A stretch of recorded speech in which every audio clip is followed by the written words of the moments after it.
21वां अध्याय। प्रचेताओं को श्री नारद जी का उपदेश और उनका परम पद लाभ। श्री मैत्रेय जी कहते हैं, विदुर जी, 10 लाख वर्ष बीत जाने पर जब प्रचेताओं को विवेक हुआ, तब उन्हें भगवान के वाक्यों की याद आई और वे अपनी भार्या मरीषा को पुत्र के पास छोड़कर तुरंत घर से निकल पड़े। वे पश्चिम दिशा के समुद्र तट पर गए, जहां जजली मुनि ने सिद्धि प्राप्त की थी। जा पहुंचे और जिससे समस्त भूतों में एक ही आत्म तत्व विराजमान है, ऐसा ज्ञान होता है, उस आत्मविचार रूप ब्रह्म शस्त्र का संकल्प करके बैठ गए। उन्होंने प्राण, मन, वाणी और दृष्टि को वश में किया तथा शरीर को निश्चेष्ट, स्थिर और सीधा रखते हुए आसन को जीतकर चित्त को विशुद्ध पर ब्रह्म में लीन कर दिया। ऐसी स्थिति में उन्हें देवता और असुर दोनों के ही वंदनीय श्री नारद जी ने देखा।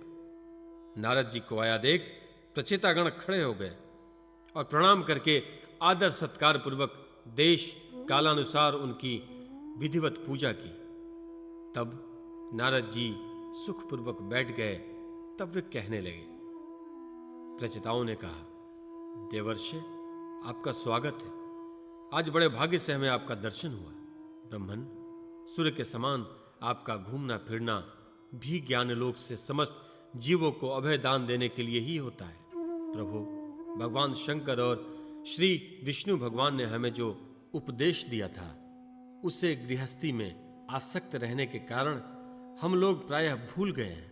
अतः आप हमारे हृदयों में उस परमार्थ तत्व का साक्षात्कार करने वाले आध्यात्म ज्ञान को फिर प्रकाशित कर दीजिए, जिससे हम सुगमता से इस दुस्तर संसार सागर को पार हो जाए। श्री मैत्रेय जी कहते हैं, भगवान में श्री नारद जी का चित्त सर्वदा भगवान श्री कृष्ण में ही लगा रहता है। वे प्रचेताओं के इस प्रकार पूछने पर उनसे कहने लगे। श्री नारद जी ने कहा, राजाओं, इस लोक में मनुष्य का वही जन्म, वही कर्म, वही आयु, वही मन और वही वाणी सफल है, जिसके द्वारा सर्वात्मा सर्वेश्वर श्री हरि का सेवन किया जाता है।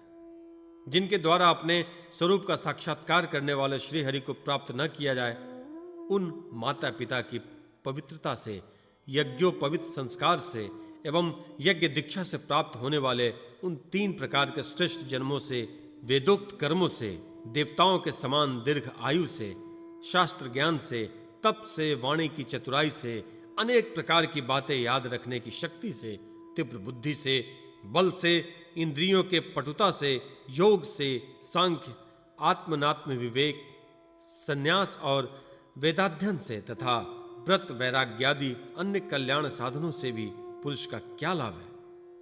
वास्तव में समस्त कल्याणों की अवधि आत्मा ही है और आत्मज्ञान प्रदान करने वाले श्री हरि ही संपूर्ण प्राणियों की प्रिय आत्मा है। जिस प्रकार वृक्ष की जड़ सीकचे से उसे तना, शाखा, उपशाखा आदि सभी का पोषण हो जाता है, और जैसे भोजन द्वार प्राणों को तृप्त करने से समस्त इंद्रियां पुष्ट हो जाती हैं, उसी प्रकार श्री भगवान की पूजा ही सबकी पूजा है। जिस प्रकार वर्षा काल में जल सूर्य के ताप से उत्पन्न होता है और ग्रीष्म ऋतु में उसी की किरणों में पुनः प्रवेश कर जाता है, तथा जैसे समस्त चराचर भूत पृथ्वी से उत्पन्न होते हैं और फिर उसी में मिल जाते हैं, उसी प्रकार चेतना चेतनात्मक यह समस्त पापंच श्री हरि से ही उत्पन्न होता है और उन्हीं में लीन हो जाता है। वस्तुतः यह विश्वात्मा श्री भगवान का वह शास्त्र प्रसिद्ध सर्वोपाधि रहित स्वरूप ही है। जैसे सूर्य की प्रभा उससे भिन्न नहीं होती, उसी प्रकार कभी कभी गंधर्व नरक के समान स्फुटित होने वाले यह जगत भगवान से भिन्न नहीं है। तथा जैसे जागृत अवस्था में इंद्रियां क्रियाशील रहती हैं, किंतु सुषुप्ति में उनकी शक्तियां लीन हो जाती हैं, उसी प्रकार यह जगत सर्ग काल में भगवान से प्रकट हो जाता है और कल्पांत होने पर उन्हीं में लीन हो जाता है। स्वरूपतः जो भगवान में द्रव्य, क्रिया और ज्ञान रूपी त्रिविध अहंकार के कार्यों की तथा उनके निमित्त से होने वाले भेद भ्रम की सत्ता है ही नहीं। नृपतिगण जैसे बादल, अंधकार और प्रकाश ये क्रमशः आकाश से प्रकट होते हैं और उसी में लीन हो जाते हैं, किंतु आकाश इनसे लिप्त नहीं होता। उसी प्रकार ये सत्व, रज और तमोमयी शक्तियां कभी परब्रह्म से उत्पन्न होती है और कभी उसी में लीन हो जाती है। इसी प्रकार इनका प्रवाह चलता रहता है, किंतु उससे अवकाश के समान असंग परमात्मा में कोई विकार नहीं होता। अतः तुम ब्रह्मादि समस्त लोकपालकों के भी अधिक्षर श्री हरि को अपने से अभिन्न मानते हुए भजो, क्योंकि वे ही समस्त देहधारियों के एकमात्र आत्मा है। वे ही जगत के निमित्त कारण, काल, उपादान कारण, प्रधान और नियंता पुरुषोत्तम है, तथा अपनी काल शक्ति से वे ही इस गुणों के प्रवाह रूप प्रापंच का संहार कर देते हैं। वे भक्त वत्सल भगवान समस्त जीवों पर दया करने से, जो कुछ मिल जाए उसी से संतुष्ट रहने से तथा समस्त इंद्रियों को विषयों से निवृत्त करके शांत करने से शीघ्र ही प्रसन्न हो जाते हैं। पुत्रैष्णा आदि सब प्रकार की वासनाओं के निकल जाने से, जिनका अंतःकरण शुद्ध हो गया है, उन संतों के हृदय से उनके निरंतर बढ़ते हुए चिंतन से खींचकर अविनाशी श्री हरि आ जाते हैं और अपनी भक्ताधीनता को चरितार्थ करते हुए हृदय आकाश की भांति वहां से हटते नहीं। भगवान तो अपने को भगवान को ही सर्वस्व मानने वाले निर्धन पुरुषों पर ही प्रेम करते हैं, क्योंकि वे परम रसज्ञ हैं। उन अकिंचनों की अनन्याश्रया अहेतु की भक्ति में कितना माधुर्य होता है, इसे प्रभु अच्छी तरह जानते हैं। जो लोग अपने शास्त्र ज्ञान, धन, कुल और कर्मों के मद से उन्मत्त होकर ऐसे निष्किंचन साधु जनों का तिरस्कार करते हैं, उन दुर्बुद्धियों की पूजा तो प्रभु स्वीकार ही नहीं करते। भगवान स्वरूपानंद से ही परिपूर्ण है। उन्हें निरंतर अपनी सेवा में रखने वाले लक्ष्मी जी तथा उनकी इच्छा करने वाले नरपति और देवताओं की भी कोई परवाह नहीं है। इतने पर भी वे अपने भक्तों के तो अधीन ही रहते हैं। अहो, ऐसे करुणा सागर श्री हरि को कोई भी कृतज्ञ पुरुष थोड़ी देर के लिए भी कैसे छोड़ सकता है। श्री मैत्रेय जी कहते हैं, विदुर जी, भगवान नारद ने प्रचेताओं को इस उपदेश के साथ साथ और भी बहुत सी भगवत संबंधी बातें सुनाई। इसके पश्चात वे ब्रह्मलोक को चले गए। प्रचेता गण भी उनके मुख से संपूर्ण जगत के पाप रूपी मल को दूर करने वाले भगवत चरित्र सुनकर भगवान के चरण कमलों का ही चिंतन करने लगे और अंत में भगवत धाम को प्राप्त हुए। इस प्रकार आपने जो मुझसे श्री नारद जी और प्रचेताओं के भगवत संबंधी संवाद के विषय में पूछा था, वह मैंने आपको सुना दिया। श्री सुखदेव जी कहते हैं, राजन, यहां तक स्वयंभू मनु के पुत्र उत्तानपाद के वंश का वर्णन हुआ। अब प्रियव्रत के वंश का विवरण भी सुनो। राजा प्रियव्रत ने श्री नारद जी से आत्मज्ञान का उपदेश पाकर भी राज भोग किया था और अंत में इस संपूर्ण पृथ्वी को अपने पुत्रों में बांटकर वे भगवान के परम धाम को प्राप्त हुए थे। राजन, इधर श्री मैत्रेय जी के मुख से यह भगवद गुणानुवाद युक्त पवित्र कथा सुनकर विदुर जी प्रेम मग्न हो गए। भक्ति भाव का उद्रेक होने से उनके नेत्रों से पवित्र आंसुओं की धारा बहने लगी तथा उन्होंने हृदय में भगवत चरणों का स्मरण करते हुए अपना मस्तक मुनिवर मैत्रेय जी के चरणों पर रख दिया। विदुर जी कहने लगे, महायोगिन, आप बड़े ही करुणामय हैं। आज आपने मुझे अज्ञान अंधकार के उस पार पहुंचा दिया जहां अंकजनों के सर्वस्व श्री हरि विराजते हैं। श्री सुखदेव जी कहते हैं, मैत्रेय जी को उपरयुक्त कृतज्ञता सूचक वचन कहकर तथा प्रणाम कर विदुर जी ने उनसे आज्ञा ली और फिर शांतचित होकर अपने बंधुजन से मिलने के लिए वे हस्तिनापुर चले गए। राजन, जो पुरुष भगवान के शरणागत परम भागवत राजाओं का यह पवित्र चरित्र सुनेगा, उसे दीर्घ आयु, धन, सुयश, क्षेम, सदगति और श्रीमद् भागवत महापुराण पंचम स्कंद पहला अध्याय प्रियव्रत चरित्र। राजा परीक्षित ने पूछा, मुने, महाराज प्रियव्रत तो बड़े भगवत भक्त और आत्माराम थे। उनकी गृहस्थ आश्रम में कैसे रुचि हुई, जिसमें फंसने के कारण मनुष्य को अपने स्वरूप की विस्मृति होती है और वह कर्म बंधन में बंध जाता है। विप्रवर, निश्चय ही मेरे निसंग महापुरुषों का इस प्रकार गृहस्थाश्रम में अभिनिवेश होना उचित नहीं। इसमें किसी प्रकार का संदेह नहीं कि जिस चित्त पूर्ण कीर्ति श्री हरि के चरणों की शीतल छाया का आश्रय लेकर शांत हो गया, उन महापुरुषों की कुटुंब आदि के कभी आसक्ति नहीं हो सकती। ब्राह्मण, मुझे इस बात का बड़ा संदेह है कि महाराज प्रियव्रत ने स्त्री, घर और पुत्रादि में आसक्त रहकर भी किस प्रकार सिद्धि प्राप्त कर ली और क्यों कर उनकी भगवान श्री कृष्ण में अविचल भक्ति हुई। श्री सुखदेव जी ने कहा, राजन, तुम्हारा कथन बहुत ठीक है। जिनका चित्त पवित्र कीर्ति श्री हरि के परम मधुर चरण कमल मकरंद के रस से सराबोर हो गया है, वे किसी विघ्न बाधा के कारण रुकावट आ जाने पर भी भगवद भक्त परमहंसों के प्रिय श्री वासुदेव भगवान के कथा श्रवण रूपी परम कल्याणमय मार्ग को प्रायः छोड़ते नहीं। राजन, राजकुमार प्रियव्रत बड़े भगवद भक्त थे। श्री नारद जी के चरणों की सेवा करने से उन्हें सहज में ही परमार्थ तत्व का बोध हो गया था। वे ब्रह्म सत्र की दीक्षा, निरंतर ब्रह्माभ्यास में जीवन बिताने का नियम लेने वाले ही थे कि उसी समय उनके पिता स्वयंभू मनु ने उन्हें पृथ्वी पालन के लिए शास्त्र में बताए हुए सभी श्रेष्ठ गुणों से पूर्णतया संपन्न देख राज्य शासन के लिए आज्ञा दी। किंतु प्रियव्रत अखंड समाधियों के द्वारा अपनी सारी इंद्रियों और क्रियाओं को भगवान वासुदेव के चरणों में ही समर्पण कर चुके थे। अतः पिता की आज्ञा किसी प्रकार उल्लंघन करने योग्य न होने पर भी यह सोचकर कि राज्याधिकार पाकर मेरा आत्मस्वरूप स्त्री पुत्रादि असत प्रपंच से आच्छादित हो जाएगा, राज्य और कुटुंब की चिंता में फंसकर मैं परमार्थ तत्व को प्रायः भूल जाऊंगा, उन्होंने उसे स्वीकार न किया। आदिदेव स्वयंभू भगवान ब्रह्मा जी को निरंतर इस गुण में प्रपंच की बुद्धि का विचार ही रहता था। वे सारे संसार के जीवों का अभिप्राय जानते रहते थे। जब उन्होंने प्रियव्रत की ऐसी प्रवृत्ति देखी तब वे मूर्तिमान चारों वेद और मरीच आदि पार्षदों को साथ लिए अपने लोक से उतरे। आकाश में जहां तहां विमानों पर चढ़े हुए इंद्रादि प्रधान देवताओं ने उनका पूजन किया तथा मार्ग टोलियां बांधकर आए हुए सिद्ध गंधर्व, साध्य, चारण और मुनिजन ने स्तवन किया। इस प्रकार जगह जगह आदर सम्मान पाते हुए साक्षात नक्षत्रनाथ चंद्रमा के समान गंधमादन की घाटी को प्रकाशित करते हुए प्रियव्रत के पास पहुंचे। प्रियव्रत को आत्मविद्या का उपदेश देने के लिए वहां नारद जी भी आए हुए थे। ब्रह्मा जी के वहां पहुंचने पर उनके वाहन हंस को देखकर देवर्षि नारद जान गए कि हमारे पिता भगवान ब्रह्मा जी पधारे हैं।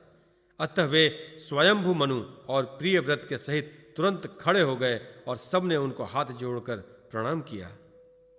परीक्षित, नारद जी ने उनकी अनेक प्रकार से पूजा की और सुमधुर वचनों में उनके गुण और अवतार की उत्कृष्टता का वर्णन किया। तब आदि पुरुष भगवान ब्रह्मा जी ने प्रियव्रत की ओर मंद मुस्कान युक्त दया दृष्टि से देखते हुए इस प्रकार कहा। श्री ब्रह्मा जी ने कहा, बेटा, मैं तुमसे सत्य सिद्धांत की बात कहता हूं, ध्यान देकर सुनो। तुम्हें अप्रमेय श्री हरि के प्रति किसी प्रकार की दोष दृष्टि नहीं रखनी चाहिए। तुम ही क्या, हम महादेव जी, तुम्हारे पिता स्वयंभू मनु और तुम्हारे गुरु ये महर्षि नारद भी विवश होकर उन्हीं का आज्ञा पालन करते हैं। उनके विधान को कोई भी देहधारी न तो तप, विद्या, योग बल या बुद्धि बल से, न अर्थ या धर्म की शक्ति से और न स्वयं या किसी दूसरे की सहायता से ही टाल सकता है। प्रियवर, उसी अव्यक्त ईश्वर के दिए हुए शरीर को सब जीव जन्म, मरण, शोक, मोह, भय और सुख दुख का भोग करने तथा कर्म करने के लिए सदा धारण करते हैं। वत्स, जिस प्रकार रस्सी से नथा हुआ पशु मनुष्यों का बोझ ढोता है, उसी प्रकार परमात्मा की वेदवाणी रूप बड़ी रस्सी में सत्वादि गुण, सात्विक आदि कर्म और उनके ब्रह्मणादि वाक्यों को मजबूत डोरी से जकड़े हुए हम सब लोग उन्हीं के इच्छानुसार कर्म में लगे रहते हैं और उसके द्वारा उनकी पूजा करते रहते हैं। हमारे गुण और कर्मों के अनुसार प्रभु ने हमें जिस योनि में डाल दिया है, उसी को स्वीकार करके वे जैसी व्यवस्था करते हैं उसी के अनुसार हम सुख या दुख भोगते रहते हैं। हमें उनकी इच्छा का उसी प्रकार अनुसरण करना पड़ता है जैसे किसी अंधे को आंख वाले पुरुष का। मुक्त पुरुष भी प्रारब्ध का भोग करता हुआ भगवान की इच्छा के अनुसार अपने शरीर को धारण करता है। ठीक वैसे ही जैसे मनुष्य की निद्रा टूट जाने पर भी स्वप्न में अनुभव किए हुए पदार्थों का स्मरण होता है, इस अवस्था में भी उसको अभिमान नहीं होता और विषय वासना के जिस संस्कारों के कारण दूसरा जन्म होता है उन्हें वह स्वीकार नहीं करता। जो पुरुष इंद्रियों के वशीभूत है वह वन वन में विचरण करता रहे तो भी उसे जन्म मरण का भय बना ही रहता है, क्योंकि बिना जाने मन और इंद्रिय रूपी उनके छह शत्रु कभी उनका पीछा नहीं छोड़ते। जो बुद्धिमान पुरुष इंद्रियों को जीतकर अपनी आत्मा में ही स्मरण करता है उसका गृहस्थाश्रम भी क्या बिगाड़ सकता है। उन्हें इस छह शत्रुओं को जीतने की इच्छा हो वह पहले घर में रहकर ही उनका अत्यंत निरोध करते हुए उन्हें वश में करने का प्रयत्न करे। किले में सुरक्षित रहकर लड़ने वाला राजा अपने प्रबल शत्रुओं को भी जीत लेता है। फिर जब इन शत्रुओं का बल अत्यंत क्षीण हो जाए तब विद्वान पुरुष इच्छानुसार विचर करता है। तुम यद्यपि श्री कमलनाभ भगवान के चरण कमल की कलिरूप किले के आश्रित रहकर इन छहों शत्रुओं को जीत चुके हो तो भी पहले इन पुराण पुरुष के दिए हुए भोगों को भोगो। इसके बाद निस्संग होकर अपने आत्मस्वरूप में स्थित हो जाना। श्री शुकदेव जी कहते हैं, जब त्रिलोकी के गुरु श्री ब्रह्मा जी ने इस प्रकार कहा तो परम भागवत प्रिय व्रत ने छोटे होने के कारण नम्रता से सिर झुका लिया और जो आज्ञा ऐसा कहकर बड़े आदर पूर्वक उनका आदेश शिरोधार्य किया। तब स्वयंभू मनु ने प्रसन्न होकर भगवान ब्रह्मा जी की विधिवत पूजा की।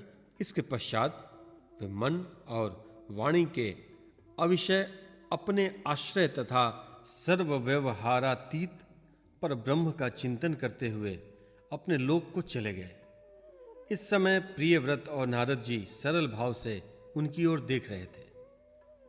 मनु जी ने इस प्रकार ब्रह्मा जी की कृपा से अपना मनोरथ पूर्ण हो जाने पर देवर्षि नारद की आज्ञा से प्रियव्रत को संपूर्ण भूमंडल की रक्षा का भार सौंप दिया और स्वयं विषय रूपी विषैले जल से भरे हुए गृहस्थाश्रमी रूपी दुस्तर जलाशय की भोगेच्छा से निवृत्त हो गए। अब पृथ्वीपति महाराज प्रियव्रत भगवान की इच्छा से राज्य शासन के कार्य में नियुक्त हुए, जो संपूर्ण जगत को बंधन से छुड़ाने में अत्यंत समर्थ है। उन आदि पुरुष श्री भगवान के चरण युगल का निरंतर ध्यान करते रहने से यद्यपि उनके रागादि सभी मल नष्ट हो चुके थे और उनका हृदय भी अत्यंत शुद्ध था, तथापि बड़ों का मान रखने के लिए वे पृथ्वी का शासन करने लगे। तदंतर उन्होंने प्रजापति विश्वकर्मा की पुत्री वहिष्मती से विवाह किया। उससे उनके 10 पुत्र हुए। वे सब उन्हीं के समान शीलवान, गुणी, कर्मनिष्ठ, रूपवान और पराक्रमी थे। उनसे छोटी ऊर्जस्वती नाम की एक कन्या हुई। पुत्रों के नाम अग्निध्र, इदमज्जुह, यज्ञवाहु, महावीर, हिरण्यरेता, धृतपृष्ठ, सवन, मेधादितिथि, वितिहोत्र और कवि थे। ये सब नाम अग्नि के भी हैं। इनमें कवि, महावीर और सवन ये 3 नैष्ठिक ब्रह्मचारी हुए।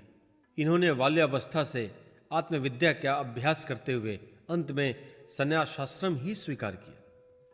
इन निवृत्ति परायण महर्षियों ने संन्यासाश्रम में रहते हुए समस्त जीवों के अधिष्ठान और भव बंधन से डरे हुए लोगों को आश्रय देने वाले भगवान वासुदेव के परम सुंदर चरणाविंदों का निरंतर चिंतन किया। उससे प्राप्त हुए अखंड एवं श्रेष्ठ भक्ति योग से उनका अंतःकरण सर्वथा शुद्ध हो गया और उसमें श्री भगवान का आविर्भाव हुआ। तब देहादि उपाधि की निवृत्ति हो जाने से उनकी आत्मा की संपूर्ण जीवों के आत्मभूत प्रज्ञात्मा में एक ही भाव से स्थिर हो गई। महाराज प्रियव्रत की दूसरी भार्या से उत्तम, तामस और रैवत ये 3 पुत्र उत्पन्न हुए, जो अपने नाम वाले मनवंतरों से अधिपति हुए। इस प्रकार कवि आदि 3 पुत्रों के निवृत्ति परायण हो जाने पर राजा प्रियव्रत ने 11 अर्बुद वर्षों तक पृथ्वी का शासन किया। जिस समय वे अपनी अखंड पुरुषार्थमयी और वीरशालिनी भुजाओं से धनुष की डोरी खींचकर टंकार करते थे, उस समय डर के मारे सारे धर्मद्रोही न जाने कहां छिप जाते थे। प्राण प्रिया वहिष्मती के दिन दिन बढ़ने वाले आमोद प्रमोद और अभ्युत्थान आदि क्रीड़ाओं के कारण तथा उसके स्त्री जनोचित हाव भाव लज्जा से संकुचित मन हास्ययुक्त चितवन और मन को भाने वाले विनोद आदि से महामना प्रियव्रत विवेकहीन व्यक्ति की भांति आत्मविस्मित से होकर सब भोगों को भोगने लगे, किंतु वास्तव में उनमें आसक्त नहीं थे। एक बार इन्होंने जब यह देखा कि भगवान सूर्य सुमेरु की परिक्रमा करते हुए लोकालोक पर्यंत पृथ्वी के जितने भाग को आलोकित करते हैं, उनमें से आधा ही प्रकाश में रहता है और आधे में अंधकार छाया रहता है, तो उन्होंने इसे पसंद नहीं किया। तब उन्होंने यह संकल्प लेकर कि मैं रात को भी दिन बना दूंगा, सूर्य के समान ही वेगवान एक ज्योतिर्मय रथ पर चढ़कर द्वितीय सूर्य की भांति उनके पीछे पीछे पृथ्वी की 7 परिक्रमाएं कर डाली। भगवान की उपासना से इनका अलौकिक प्रभाव बहुत बढ़ गया। उस समय इनके रथ के पहियों से जो लीकें बनी वही 7 समुद्र हुए, उनसे पृथ्वी में 7 द्वीप हो गए। उनके नाम क्रमशः जम्बू, प्लक्ष, शालमली, कुश, कौच, शाक और पुष्कर द्वीप है। इनमें से पहले पहले की अपेक्षा आगे आगे के द्वीप का परिणाम दूना है और ये समुद्र के बाहरी भागों के पृथ्वी के चारों ओर फैले हुए हैं। 7 समुद्र क्रमशः खारे जल, ईख के रस, मदिरा, घी, दूध, मट्ठे और मीठे जल से भरे हुए हैं। ये 7 द्वीपों की खाइयों के समान है और परिणाम में अपने भीतर वाले द्वीप के बराबर है। इनमें से एक एक क्रमशः अलग अलग 7 द्वीपों को बाहर से घेर कर स्थित है। वर्हिष्मतीपति महाराज प्रियव्रत ने अपने अनुगत पुत्र आग्निद्र, इदमज्युह, यज्ञबाहु, हिरण्यरेता, धृतपृष्ठ, मेधातिथि और वितिहोत्र में से क्रमशः एक एक को उक्त जब्बू आदि द्वीपों में से एक एक का राजा बनाया। उन्होंने अपनी कन्या ऊर्जस्वती का विवाह शुक्राचार्य जी से किया। उसी से शुक्र कन्या देवयानी का जन्म हुआ।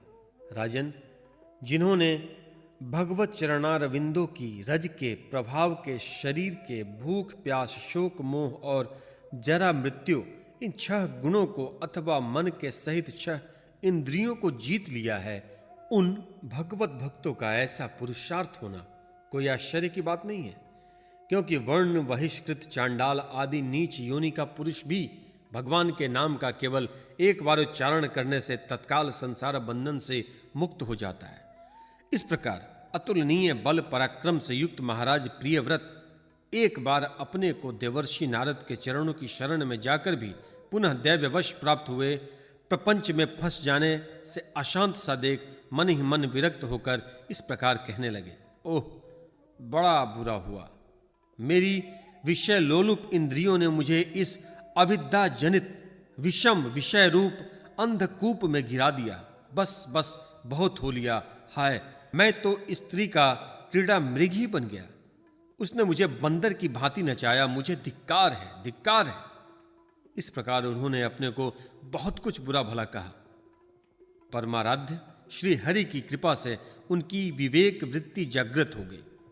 उन्होंने यह सारी पृथ्वी यथा योग्य अपने अनुगत पुत्रों को बांट दी और जिसके साथ उन्होंने तरह तरह के भोग भोगे थे, उस अपनी राजरानी को साम्राज्य लक्ष्मी के सहित मृतदेह के समान छोड़ दिया तथा हृदय में वैराग्य धारण कर भगवान की लीलाओं का चिंतन करते हुए उसके प्रभाव से श्री नारद जी के बतलाए हुए मार्ग का पुनः अनुसरण करने लगे। महाराज प्रियव्रत के विषय में निम्नलिखित लोकोक्ति प्रसिद्ध है। राजा प्रियव्रत ने जो कर्म किए उन्हें सर्वशक्तिमान ईश्वर के सिवा और कौन कर सकता है। उन्होंने रात्रि के अंधकार को मिटाने का प्रयत्न करते हुए अपने रथ के पहियों से बनी हुई लीकों से ही 7 समंदर बना दिए।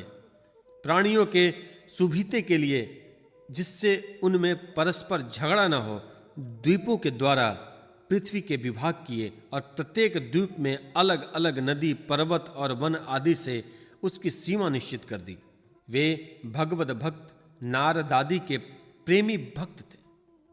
उन्होंने पाताल लोक के, देवलोक के, मर्त्यलोक के तथा कर्म और योग की शक्ति से प्राप्त हुए ऐश्वर्य को भी नरक तुल्य समझा था।